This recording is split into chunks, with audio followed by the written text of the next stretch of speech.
Assalamualaikum warahmatullahi wabarakatuh.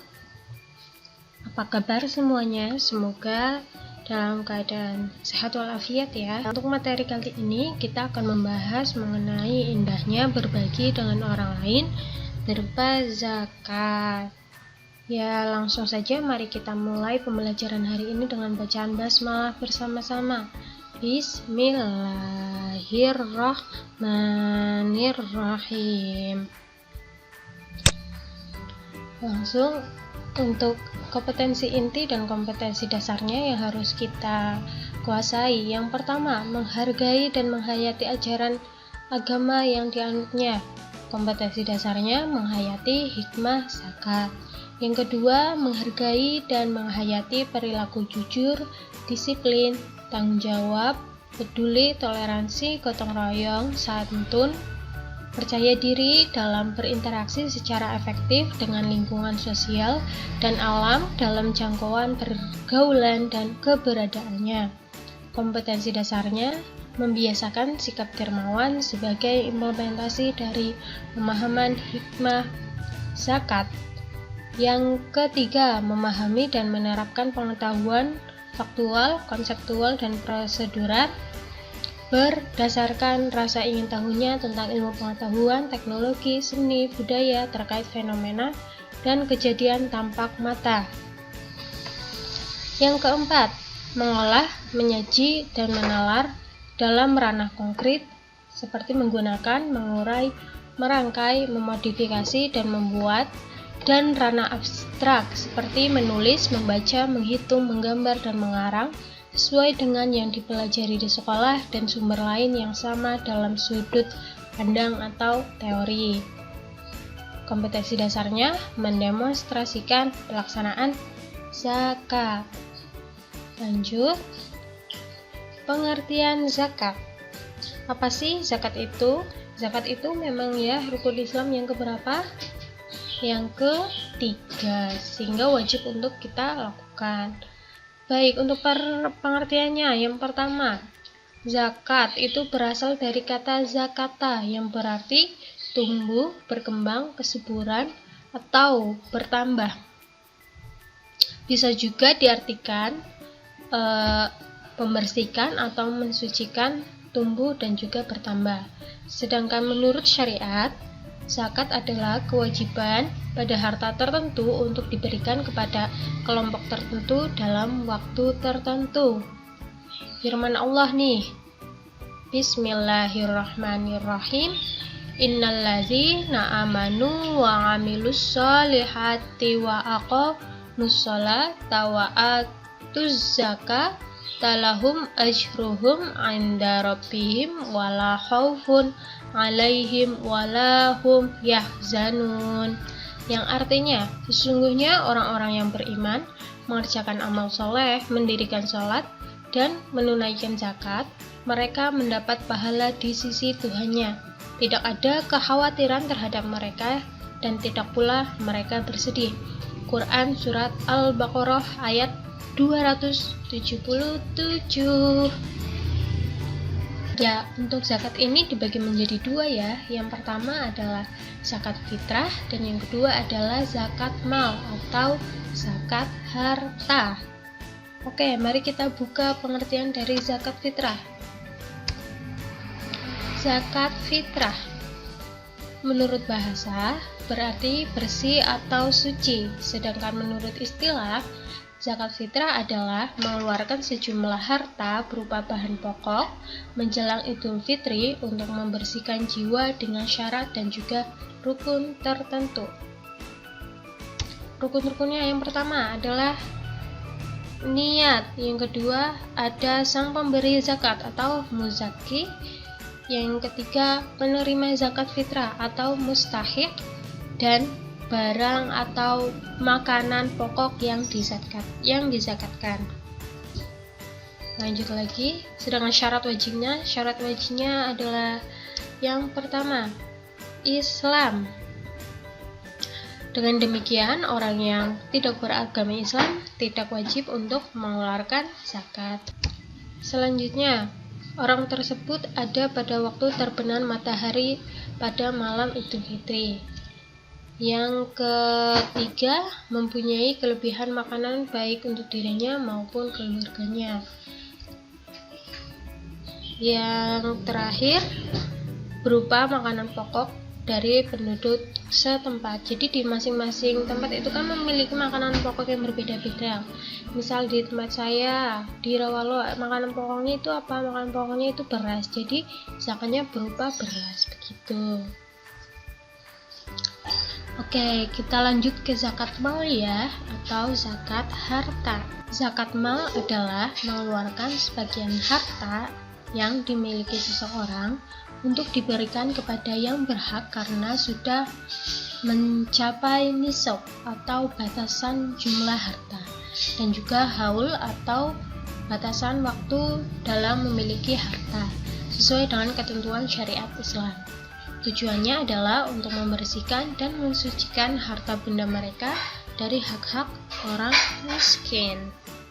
Syarat wajib zakat yang pertama, menyangkut orangnya harus beragama Islam. Jadi yang non-Islam tidak wajib memberikan zakat. Lanjut, baligh dan berakal. Baligh dan berakal itu gimana? Jadi orang yang baligh dan berakal itu sudah dianggap dapat menguasai atau mempergunakan hartanya. Jika seandainya dia mempunyai harta dan memenuhi syarat zakat, tetapi dia belum baligh dan tidak berakal, maka yang memberikan zakat adalah walinya. Lanjut, bebas dari hutang. Artinya, orang yang mempunyai hutang sebesar atau mengurangi senisab yang harus dibayar pada waktu yang sama, maka harta tersebut terbebas dari zakat. Selanjutnya adalah merdeka. Zakat tidak dibebankan kepada hamba sahaya karena ia tidak memiliki harta. Semua hartanya adalah harta dari majikannya. Lanjut, yang menyangkut hartanya, yang pertama adalah harta yang halal. Harta tersebut harus didapat dengan cara yang baik dan juga halal. Kemudian berkembang. Berkembang artinya harta yang wajib dikeluarkan harus harta yang berkembang aktif atau siap berkembang, yaitu harta yang lazimnya memberikan keuntungan kepada pemiliknya. Kemudian milik sendiri, maksudnya harta tersebut berada dalam kontrol dan kekuasaannya secara penuh dan dapat diambil manfaatnya secara penuh. Lanjut, mencapai nisab. Harta yang dimiliki telah mencapai jumlah tertentu. Di samping itu, maksudnya harta yang dimiliki telah mencapai jumlah tertentu. Apabila harta yang dimiliki tidak sampai nisabnya, maka zakat tidak wajib dibayarkan. Lanjut, mencapai 1 tahun atau haul. Maksudnya adalah bahwa kepemilikan harta tersebut itu sudah lebih dari 1 tahun. Ya, selanjutnya harta yang wajib dizakati. Yang pertama, binatang ternak. Apa saja? Unta, sapi, kerbau, hewan kecil seperti kambing atau domba. Ya, untuk hewan ternak ini harus memenuhi nisab dan haulnya. Ya, nanti kita bahas perhitungannya di pertemuan selanjutnya. Lanjut, ada emas dan perak. Kenapa? Karena Islam memandang emas dan perak sebagai harta yang potensial untuk berkembang. Lanjut lagi, harta perniagaan, yaitu harta yang diperoleh dari usaha atau pekerjaan yang halal. Kemudian ada hasil pertanian. Tanaman yang bernilai ekonomis seperti biji-bijian, umbi-umbian, sayur-mayur, buah-buahan, tanaman hias, rumput-rumputan, dedaunan, dan lain-lain itu termasuk hasil pertanian. Ini pun ada nisab dan juga haulnya. Kemudian rikas atau barang temuan atau harta temuan, yaitu barang yang terpendam peninggalan orang-orang terdahulu yang biasa disebut sebagai harta karun. Nah, untuk harta temuan ini tidak ada nisabnya dan haulnya, tetapi misal kita menemukan sesuatu dari harta temuan tersebut, yang dizakatkan adalah senilai 20% dari harga harta temuan tersebut. Lanjut, hasil tambang. Emas, perak, tembaga, marmer, giok, minyak bumi, batu bara, mutiara, dan lain sebagainya harus dizakatkan dan memiliki nisab, tapi tidak memiliki haul ya. Jadi setiap mendapatkannya itu harus langsung dizakatkan. Senilai berapa? 2,5%.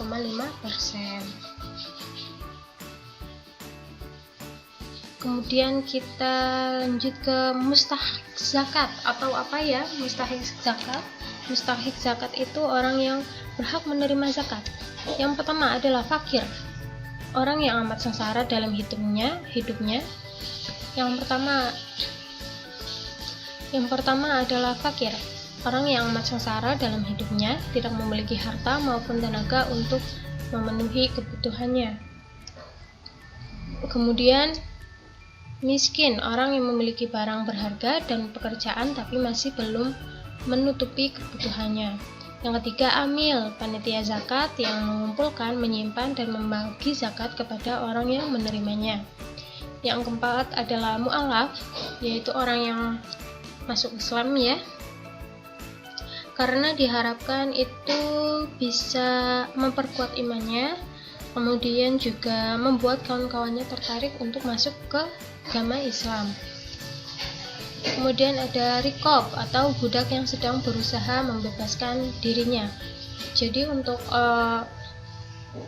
budak yang tidak sedang berusaha membebaskan dirinya, itu hasil zakat akan diterimanya tapi masuk ke majikannya lagi. Jadi dia tidak berhak untuk menerima zakat karena ujung-ujungnya langsung ke majikannya sih. Terus ini juga rikob dengan syarat yang memberikan zakat itu bukan majikannya tetapi orang lain. Kemudian yang keenam adalah warim atau orang yang sedang memiliki hutang. Sabilillah, orang yang berjalan di jalan Allah, atau orang yang menyampaikan sesuatu sesuai dengan ridhonya, atau seorang ustadz, intinya orang-orang yang memberikan ilmu dan juga berjuang di jalan Allah. Lanjut, Ibnu Sabil, yaitu orang yang dalam perjalanan dan mengalami kesulitan. Ya, itu ya untuk pembelajaran kali ini. Untuk pembelajaran selanjutnya kita masih akan membahas mengenai zakat. Terima kasih atas segala waktunya. Semoga video ini bermanfaat. Wallahul muwaffiq ila aqwamit thoriq. Wassalamualaikum warahmatullahi wabarakatuh.